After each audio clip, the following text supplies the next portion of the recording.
Here, she is strong. Verse 17 says, she girds herself with strength and makes her arms strong. This 8th letter stands for really a definition like a stone fence. She's not a wood fence. She's not a wire fence. She's not a rope fence. She's a stone fence. Wood fences, when you put them up and the wind blows, what happens to them? They kind of do this. Wire and rope fences, when you put them up, what happens? They kind of do this. Wooden fences that are long pieces of timber, with 3 pieces of small trees put up in between the uprights. The horses come and they butt on them, and what happens? They break. Or the cattle comes up and they just trample them over. In fact, I have been fortunate enough in my life to see cattle on the run take down barbed wire fences, take down wooden fences, take down all sorts of fences. But I've never seen cattle take down a stone fence where you've taken stones and you've built up a wall of stones. That's a picture of how strong this woman is. An excellent wife is strong in what she does. Twist together, verse 18. Yes, ma'am. I'm still having trouble with this Number 16, go ahead. Why would she use her own money? Because she has made her money to do that. That is something that she does. She is an excellent wife. She is industrious in every way. She is providing for the needs of her family in every way. And such it was back in those days. Things have changed today. Twist together. She senses that her gain is good. And here's where the twist comes. Her lamp does not go out at night. She twists all her efforts together to make things happen, to assure that the product that she produces will produce a good gain. Her days and her nights are twisted together. In other words, as with every woman, mother in this room, if you couldn't get done what you needed to get done during the day, when did you do it? Because sometimes something had to be done by morning and you did it at night. And you twisted your days and your nights together. Some men have that quality. Almost all women have that quality. When they know something's got to be done, they're going to get it done. And the sun going down and the moon coming up doesn't stop them in their work. They twist their days and their nights together to make sure that everything is done properly. Verse 19, hold. It's the Yoda hand. It's the 10th letter of the alphabet. It means hand or to hold. Look here. It even talks about she stretches out her hand to the distaff, and her hand grasps the spindle. Now we need to know what a distaff is, first of all, and we need to know what a spindle is. First of all, a distaff. After they make making the thread, and they're taking the wool and they're going through the spindle, it goes through and it spins everything together. They have to have some place to put the thread. And so back in those days, they would take pieces of board, they would carve it as they could from lumber, flat, and they'd have a big old U in the top of it cut out and a U in the bottom. And as the thread would come off, it would be wrapped around this board. That board is called the distaff. It held the thread that it was going to go over to another place at the loom where they were going to use a shuttle, as they would do, and they would run the shuttle as they pull the string off of the distaff, spinning it with one hand. They'd run the shuttle through one way. They'd move the thing. It'd cause the threads to go another direction. They'd shuttle it back the other way to make material. They made material from thread. How do you think all those threads got together to make material? Somebody had to do it. And in this day and time, it was done by hand.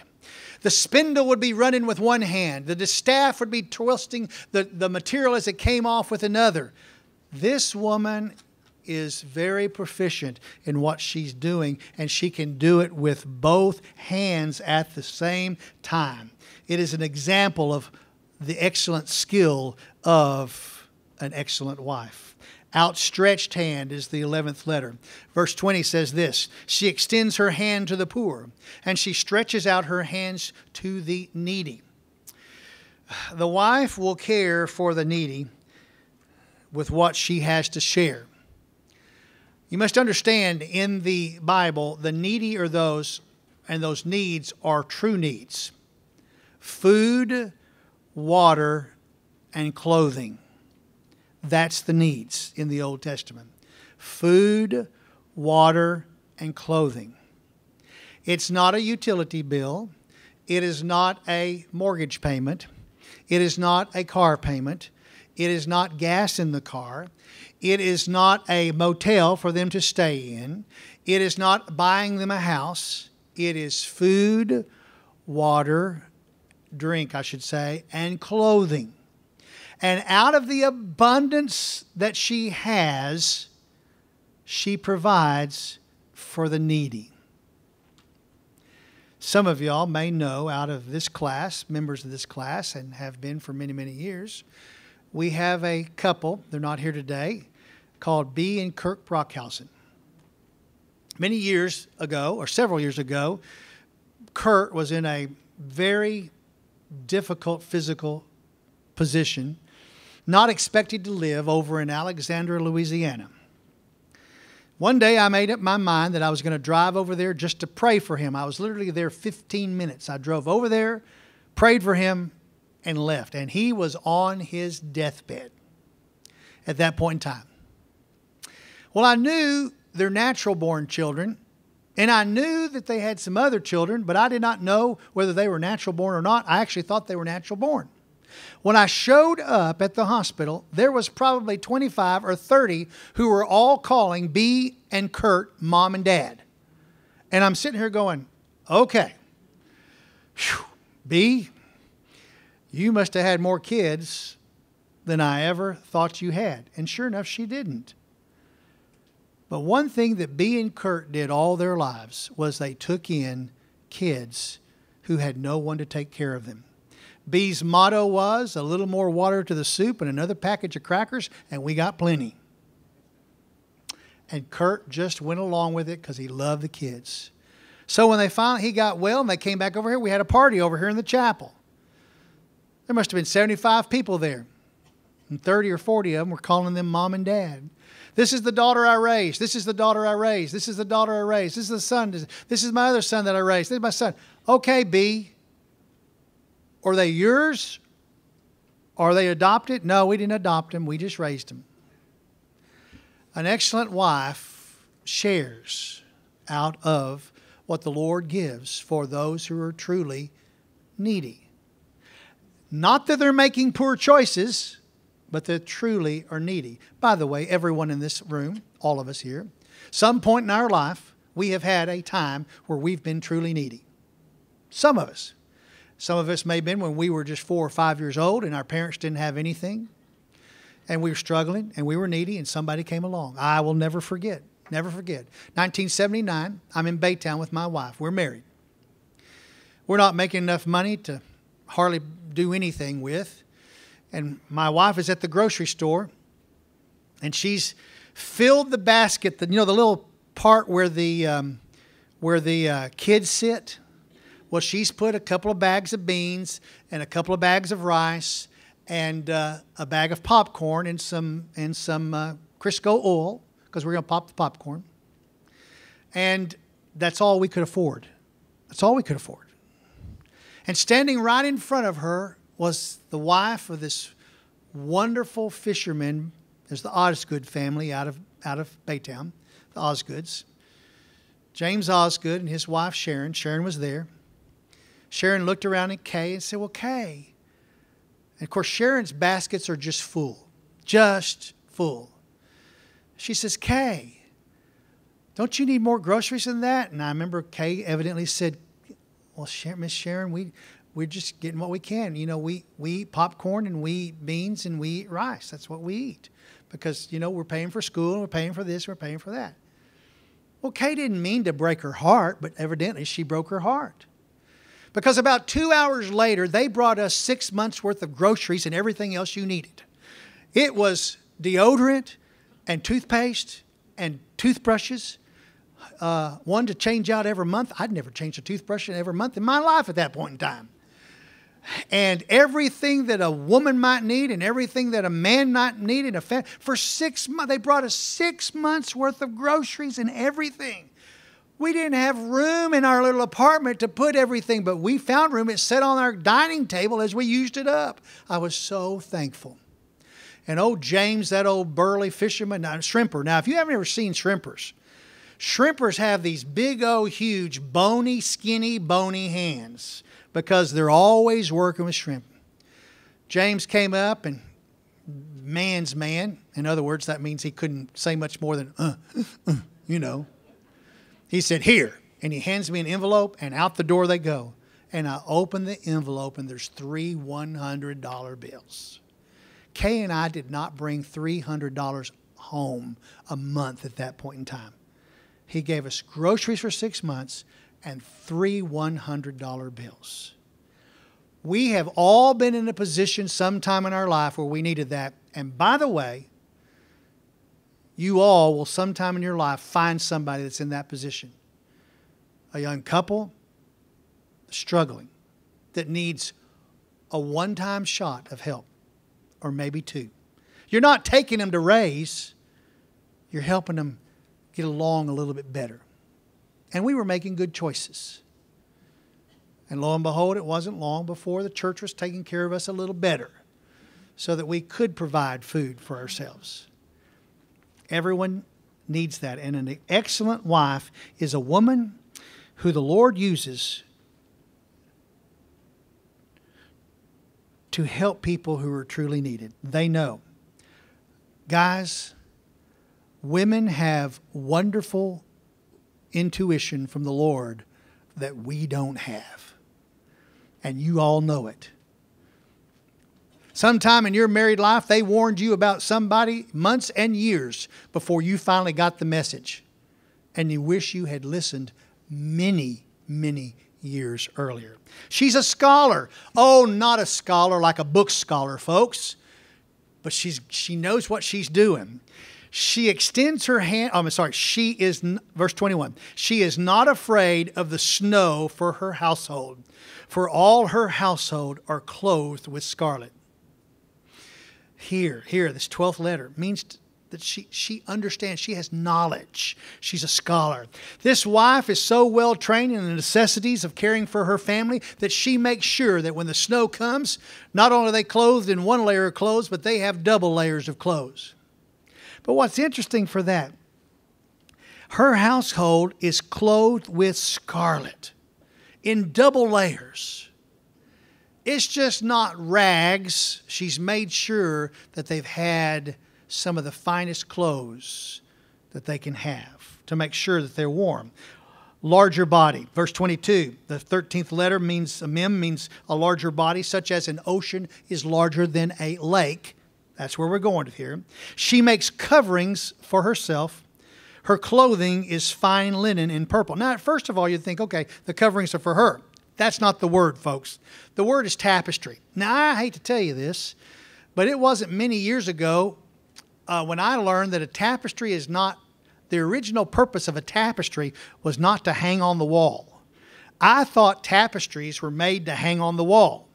I did not know until just a few years ago how I missed it. I hate to even tell you this, but I did not know that tapestries were actually rugs that went on the floor that they decided to hang on the walls because they were so pretty.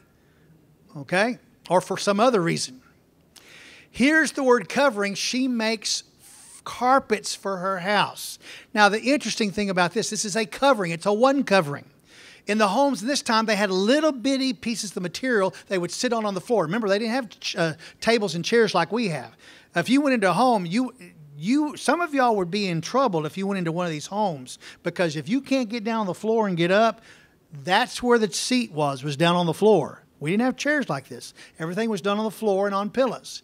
Those pillows would usually sit on a small piece of material they'd hand out the piece of material to the person to sit on the dirt floor.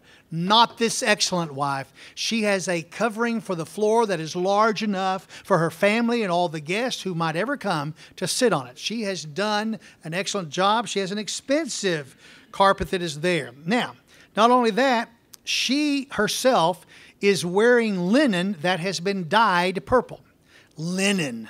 That special cloth that if you want anything dyed scarlet or dyed in any color where it's vibrant with like purple or whatever, it had to be done with linen because that's what would absorb the dye. And once they put salt on it, it would secure that dye into that linen, and then you could wash it, it would stay.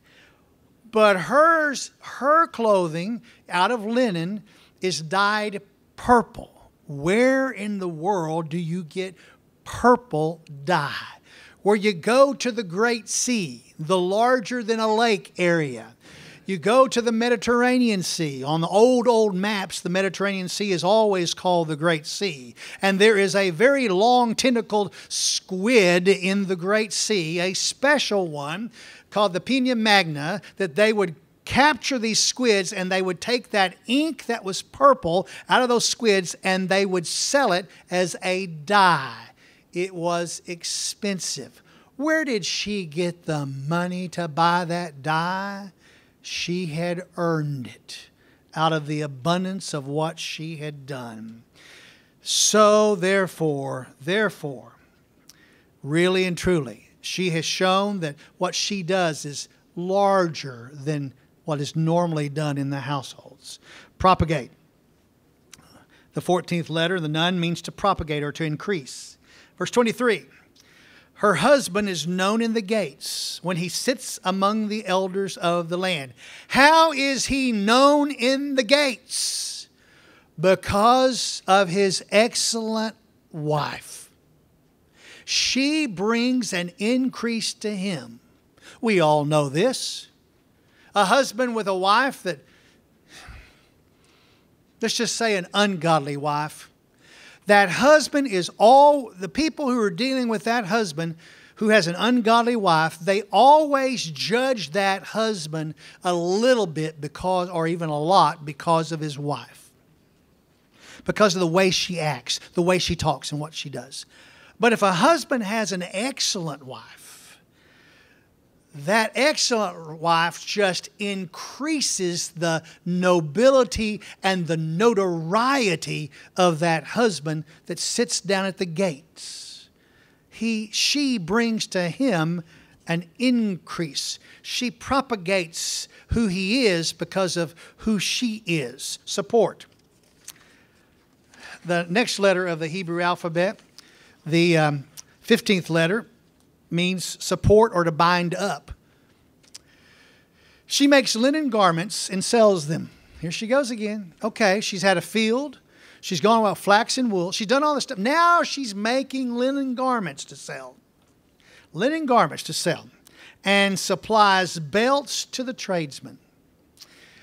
The buyers who purchase her products use the linen garments that she's making here as belts around their waist to bind up and to support their clothing, or around their heads as turbans to support their hair to bind it up.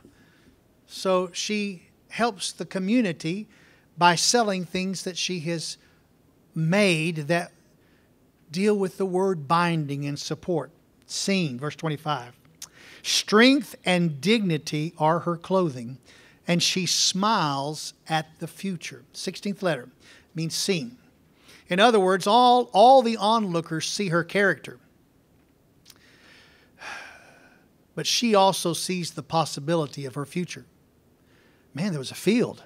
Oh, they need belts. Oh, I can do this. Oh, I can make the material. I can hold the distaff. I can do the spindle at the same time. I can take it to the loom. She does all this stuff.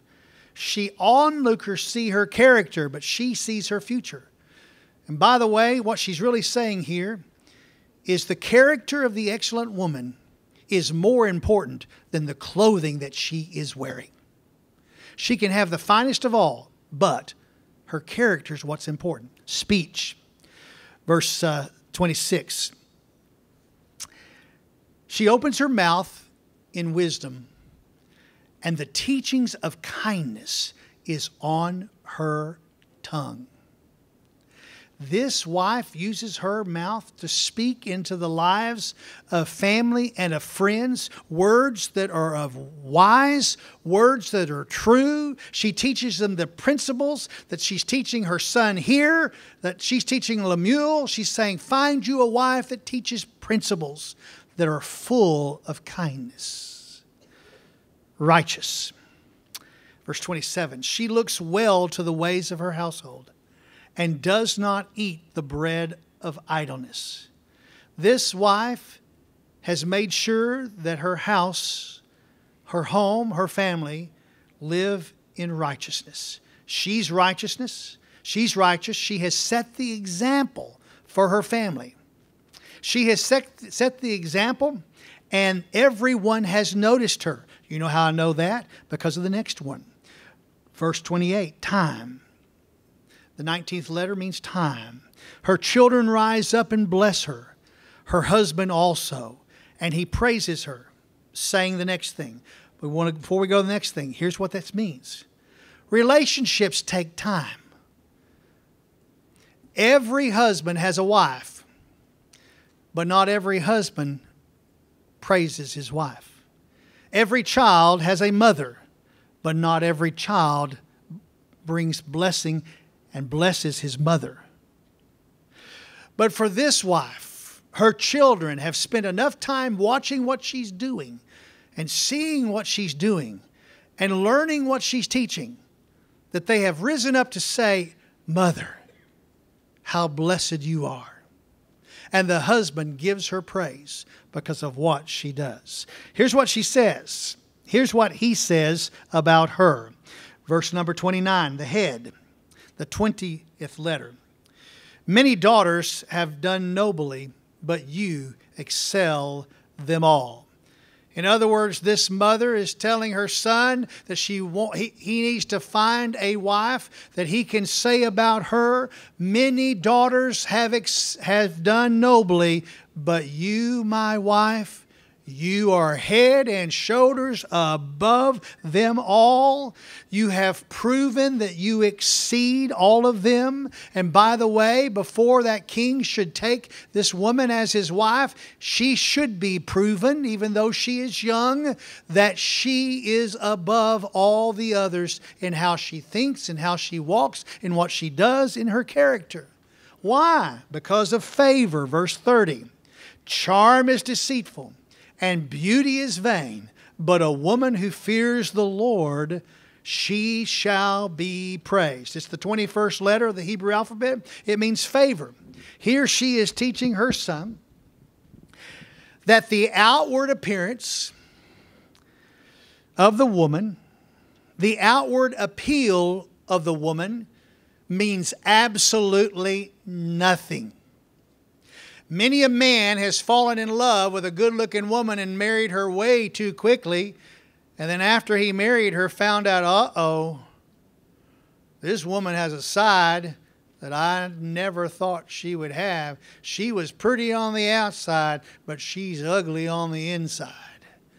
Many a woman has fallen in love with a hunk of a man, only to find out once he's got her that he is not all that he was cracked up to be. Oh, he was handsome.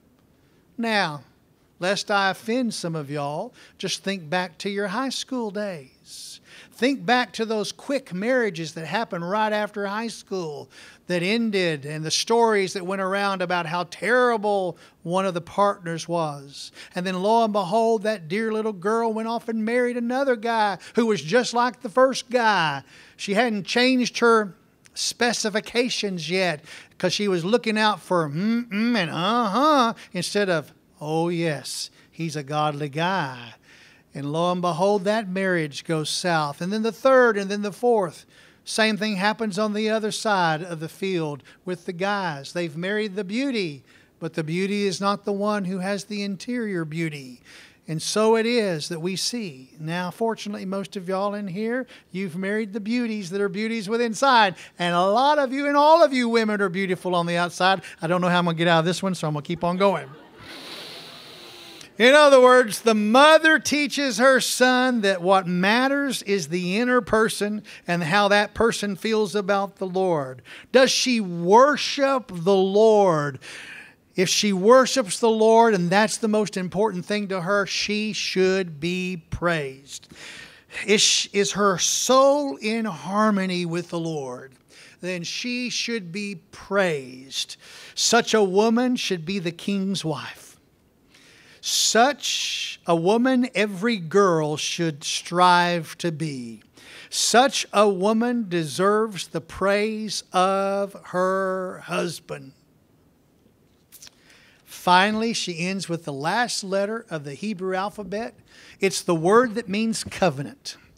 Verse 31, she says to her son about his wife to be, give her the product of her hands, and let her works praise her in the gates.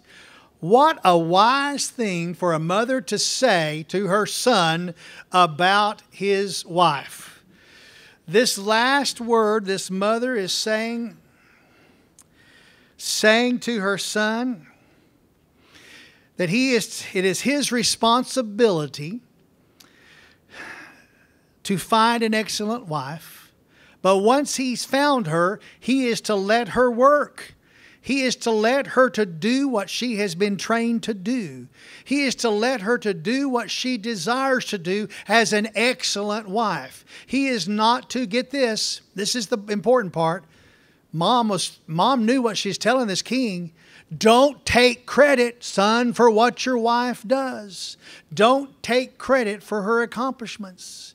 You're not to hamper her endeavors. You are to help her endeavors. A marriage is a personal covenant, and because he is the head of the house, he is to give her what she needs to excel as a wife, to excel as a mother, to excel as a teacher, to excel as a caregiver, to excel as a child of the Lord.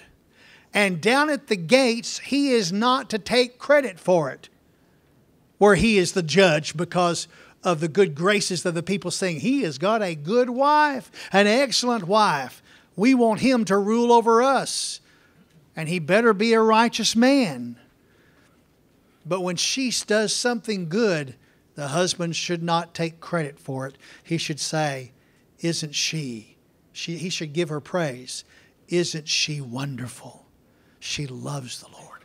Lord Jesus, we thank you for this time to study your word and what it means to us. How wonderful these words are to talk to us, to instruct us in our lives. In your name, amen and amen.